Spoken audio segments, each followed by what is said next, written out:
کہتے ہیں جی کہ عورت سے جماع کے وقت لائٹ بند کرنا ضروری ہے؟ کوئی ضروری نہیں ہے، آپ کی بیوی آپ دیکھ سکتے ہیں، اس میں کیا ہے اندھیرے کر کے؟ یعنی اس کا معنی یہ ہوا کہ دن میں کبھی میاں بیوی نہ ملیں، پہلے اندھیرے کا انتظام کریں۔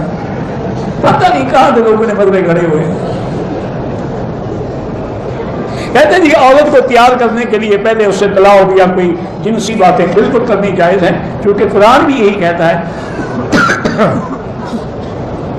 اللہ نے قرآن میں فرمایا ہے کہ یسألونک عن المحیض قل هو اذى فاعتزلوا النساء في المحیض ولا تقربوهن حتى يطهرن فاذا جب وہ پاک ہوئے فاتوهن من حيث امركم الله ان الله يحب التوابين ويحب المطهرين فاتوا حرثكم۔ قرآن کہتے ہیں حرث اپنی کھیتی کی جگہ، تو کھیتی میں تو ہل بھی چلانا پڑتا ہے، پانی بھی لگانا پڑتا ہے، اس کی چھان چھڑکاو بھی کرنی پڑتی ہے، بوٹیاں بھی باقی پڑتی ہیں، تبھی کھیتی ہوگی نا، تو اس لیے سب جائز ہے۔ بلکہ علماء نے یہ بھی لکھا ہے کہ اگر میاں بیوی آپس میں پیار کر رہے ہیں، طلاق کر رہے ہیں، بوس و کنار، تو یہ نفل پڑھنے سے بھی زیادہ ثواب، کیونکہ اس سے وہ زنا سے بچے گا نا۔ اور اگر محبت نہیں ہوگی تو منہ کالا کرے گا، جہنم میں جائے گا۔ اگر عورت اپنے مرد کے اس شرمگاہ پہ بوسہ دے، بہرحال یہ شریعت کے خلاف ہے۔ میاں بیوی بغیر کپڑوں کے سو سکتے ہیں؟ کیوں نہیں سو سکتے؟ ہاں میاں بیوی ہیں، بالکل سو سکتے ہیں۔ تم وہ مسئلے پوچھو نا جی شریعت کے یا تقوی کے پرہیزگاری کے، وہ چھوڑو۔ وہ تو انبیاء نے تو کبھی دیکھا نہیں، بیوی فرماتی کہ میں نے حضور کا بدن ہی نہیں دیکھا، وہ بغیر کپڑوں کے کیسے سوتے ہوں گے؟ وہ بلند مقام ہے۔ جہاں تک فتویٰ ہے وہ یہی ہے کہ تم میاں بیوی سو سکتے ہو بغیر کپڑوں۔ میاں بیوی کو ایک دوسرے کے جسم کے سر تک دیکھنا جائز ہے، سب کچھ دیکھنا جائز ہے، دیکھنا تو منع نہیں ہے۔ ہن لباس لکم وانتم لباس لہن۔ کہتے ہیں کہ اپنی بیوی سے آدمی آگے اور پیچھے دونوں سے جماع کر سکتا ہے۔ پیچھے سے جماع کرنے پر اللہ کے نبی نے لعنت بھیجی ہے کہ من اتی فی دبر امرأتہ فعلیہ لعنۃ اللہ، جو آدمی عورت کو غلط استعمال کرتا ہے اس پر اللہ کی لعنت ہوتی ہے۔ اب تمہاری مرضی ہے کہ اپنی بیوی کے باوجود لعنتی بنتے رہو، تو اس کا ہم کیا کر سکتے ہیں؟ اصل مشکل یہ ہے کہ آج کل ہم جس دور سے گزر رہے ہیں نا جی، یہ بڑی فحاشی اور عریانی اور بے حیائی کا دور ہے۔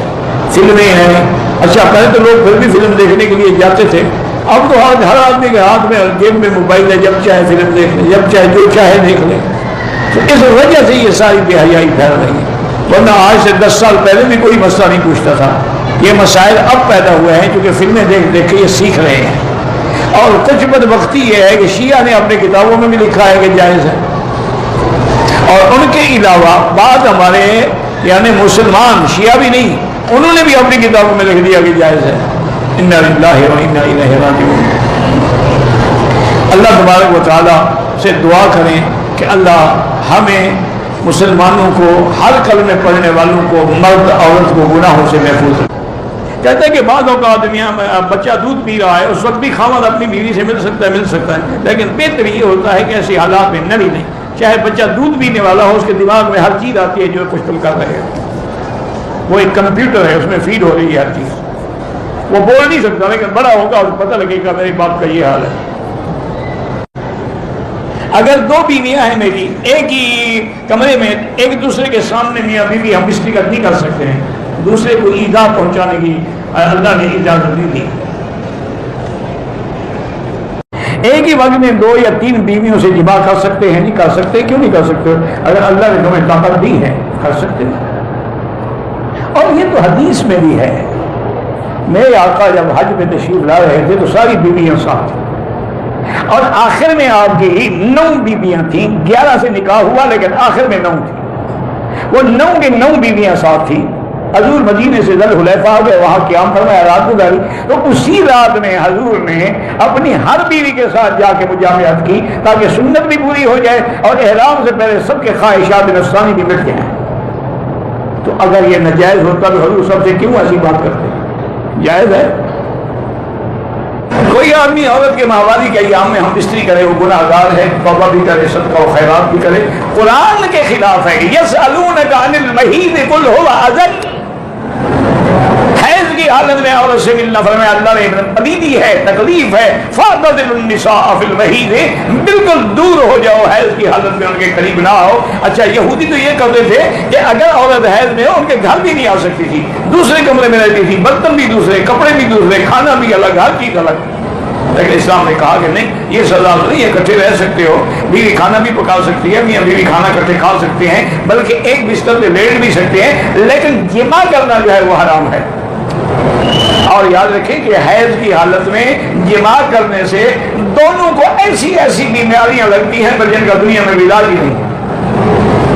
یہ ایڈز کہاں سے آیا ہے؟ اسی سے تو آیا ہے، کیونکہ ان کے نزدیک ہے شاید کچھ ہے، کنڈم چلا لیا ہوگا، ٹھیک ہے کام کر دیا۔ انا للہ و انا الیہ راجعون۔ نتیجہ یہ نکلا ہے کہ آج کتے کی موت مر رہے ہیں، دوائی کوئی نہیں دنیا میں۔ قرآن کی مخالفت کرو گے تو مر جاؤ، اگر غلطی ہو گئی تو توبہ کرو، اور بلکہ 1 دینار کے قریب صدقہ بھی کرو۔ صحیح حدیث میں ہے، ایک آدمی نے، مکے کا آدمی تھا، اس نے انصاری لڑکی سے شادی کی، یعنی لڑکی مدینہ منورہ کے انصار کی تھی، شادی کرنے والا مکے کا مہاجر تھا۔ میاں بیوی جب رات کو اکٹھے ہوئے اب وہ بیوی کو کہا ایسے لیٹ جاؤ، کھڑی ہو جاؤ، ایسے بیٹھ جاؤ، ایسا۔ اس نے کہا کیا کہتے ہو؟ ہم تو صرف سیدھا سو کے جماع کراتی ہیں۔ انہوں نے کہا یہ کیا مطلب ہے؟ جب شریعت میں، انہوں نے کہا نہیں بالکل، حضور سے پوچھیں گے پھر اس کے بعد جیسے تمہاری مرضی آئے کرنا۔ نہیں کہا ٹھیک ہے۔ صبح کو حضور کی خدمت میں آئے، انہوں نے پوچھا، فرمایا کہ ہاں بس عورت کا پچھلا حصہ استعمال نہ کرو، باقی تمہاری مرضی ہے، کھڑے ہو کے، بیٹھ کے، لیٹ کے، جو چاہو کرو۔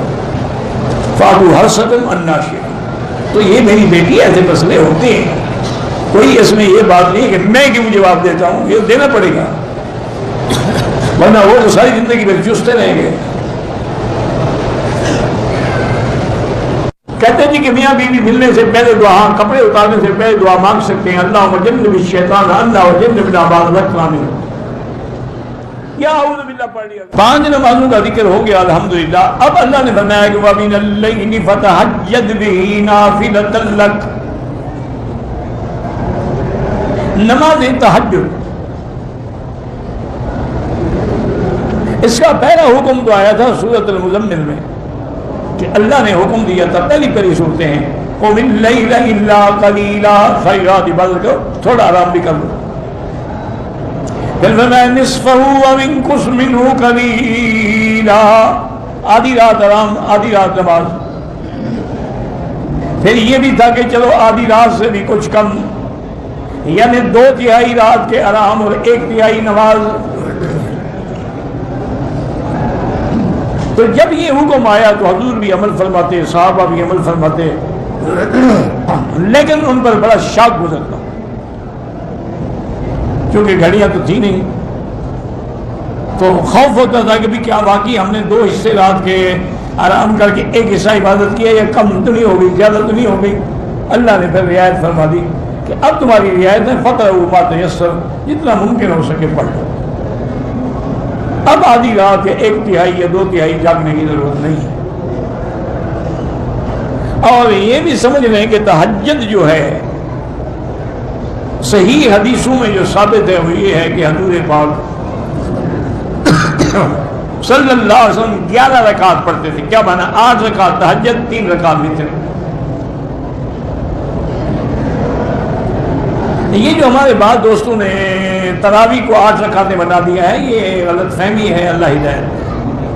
ان 8 رکعتوں کی حدیث کا تراویح سے تعلق ہی نہیں ہے، وہ تو تہجد کی نماز ہے۔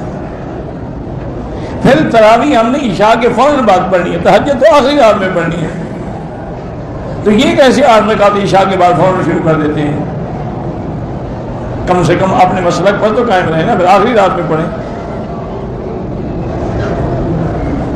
20 رکعتیں جو ہیں وہ الگ چیز ہے، اور اس پہ خلفائے راشدین کا فیصلہ ہے، اجماع صحابہ ہے، اور حضرت عمر کے زمانے سے لے کر آج تک 20 رکعت چلی گئی۔ حرمین شریفین میں بھی ہمیشہ 20 رکعت ہوتی ہیں، ہاں بعض مساجد میں ہو سکتا ہے 8 بھی ہوتی ہوں، اصل بات تو حرمین ہے۔ اب 8 رکعت تہجد جو ہے، اب یہ ہے ہمارے لیے رعایت ہے کہ ہم چاہیں تو 4 رکعت پڑھ لیں، چاہیں تو 2 رکعت پڑھ لیں، چاہیں تو 6 رکعت پڑھ لیں۔ اچھا یہ بھی افضل ہے کہ 4 رکعت ملا کے پڑھیں، جیسے دن میں افضل ہے کہ 2 رکعت کر کے پڑھیں، اور جب تہجد پڑھ لیں تو سب سے آخر میں پھر ہم وتر پڑھیں۔ وتر پڑھنے کے بعد اب کوئی نماز نہ پڑھیں، کیونکہ اب صبح کی اذان ہو جائے گی، اذان کے بعد پھر 2 رکعت سنت پڑھیں گے فجر کی۔ اور یہ بھی یاد رکھیں کہ بعض حضرات نے یہ فرما دیا ہے کہ تہجد جو ہے سونے کے بعد اٹھ کے پڑھی جائے، یہ ضروری نہیں ہے۔ ویسے ٹھیک ہے، افضل ہے، لیکن ضروری نہیں ہے کہ آدمی لازماً سوئے۔ ایک آدمی کی ڈیوٹی ہے رات کو 7 بجے سے لے کر صبح 7 بجے تک، وہ کب سوئے گا؟ یعنی وہ تہجد بھی نہ پڑھے۔ معنی یہ ہے کہ عشاء کے بعد جو ہے یہ سونے کا وقت ہے، اس کو چھوڑ کے جو پڑھ رہا ہے یہ تہجد ہے۔ اب عشاء کے بعد آپ 2 رکعت 4 رکعت تہجد کی نیت سے پڑھ لیں، جائز ہے، کہ بھی ہم مسافر ہیں، تھکے ہوئے ہیں، ہو سکتا ہے صبح نہ اٹھے۔ اور اگر آپ یہ چاہیں کہ عشاء کے بعد وتر پڑھ لیں، وہ بھی پڑھ سکتے ہیں، پھر بعد میں تہجد پڑھیں۔ وہ جو ہے نا کہ وتر آخر میں پڑھو، وہ معنی یہ ہے کہ اگر تم نے تہجد نہیں پڑھی، صبح کو پڑھی